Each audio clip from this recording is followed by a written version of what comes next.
lóṣù kẹ́ni ọdún gbogbo ẹ̀yọ́ ọmọ ológo tẹ wà bí àti wọ́n tó ń gbọ́ mi lọ́wọ́lọ́wọ́ ọwọ́ rẹ máa tó ire.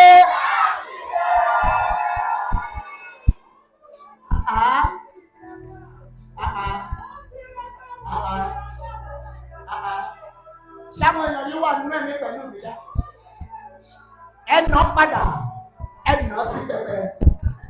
Oh my God, àṣẹ tó bẹ lórí ìtẹ́dà ẹ̀yin ni mo rán jáde. Ogun aláǹtakùn tó bẹ lọ tó bẹ mú ọdún tó kọjá tó tún sọ pé òtún bá bá ẹ mú ọdún tuntun tó wà nínú ẹ̀ tó lóun ò ní jẹ́ kó bọ́. Oṣó ilé ló fi ń jà ẹ́ tàbí àjẹ́ ilé, àjẹ́ òde ló fi ń jà ẹ́ tàbí àjẹ́ ìta, èmèrè ló fi ń jà ẹ́ tàbí èmèrè ilé, ẹlẹ́bọ lóògùn ló fi ń jà ẹ́ tàbí àfáà ìkà, wòlíì ìkà ní tàbí babaláwo ìkà. Ẹgbọ́ oṣù yìí tó parí ilẹ̀ máa gbé bọ́ọ̀mù.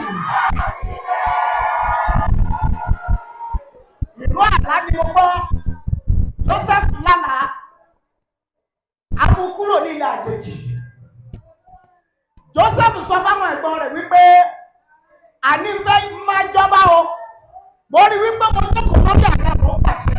Ká ní èèyàn tí wọ́n ti sọ aláàánú ayé ẹ̀ fún èyí tó lọ bá ẹgbẹ́ tó já ikú lẹ̀.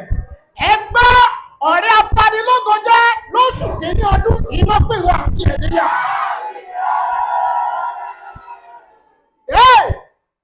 Ọlọ́run ọ̀rọ̀ dójú ẹ̀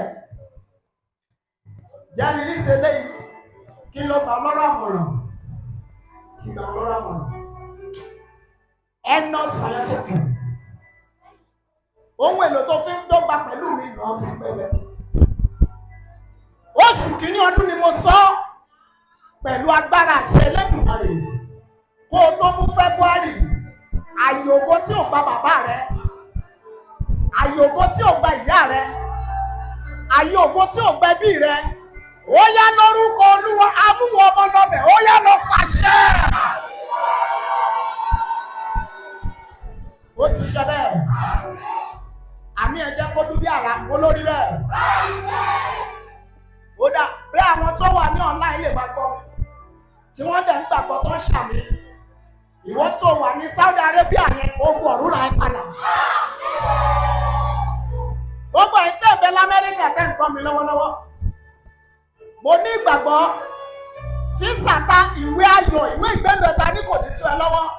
Èní ni ọjọ́ 5 ogun ọ̀run gbà padà fún ẹ. Gbogbo ẹbí ọmọ tó ṣàmì eléyìí lọ́sẹ̀ yìí ni mo sọ pẹ̀lú agbára àṣẹ. Báwọn ọmọ rẹ ti lọ léèwé wọn ò ní fòkó ọmọ ká ẹ mọ́lé. Fọwọ́ de tí rẹ mú. Fọwọ́ de tí rẹ mú. Ìpè àjálù tàbí ọmọ máa ń sáré bẹ̀. Wọ́n máa sọ pé mọ́mì lágbájá àbí bàbá lágbájá ìbolo wọn. Tètè máa sáré bọ̀ báyìí báyìí. Ọmọ rẹ ẹsẹ̀ káyé ẹsẹ̀ kan ọ̀run ló wà. So fọwọ́ de tí yẹn mú. Lórúkọ Ọlọ́run àánú ò ní bá wọn gbà ó. Ó ti ṣe bẹ́ẹ̀. Kò yí padà. Èdìdí dì í. Jésù Olúwa wa. Hallelujah mẹ́ta bẹ́ẹ̀.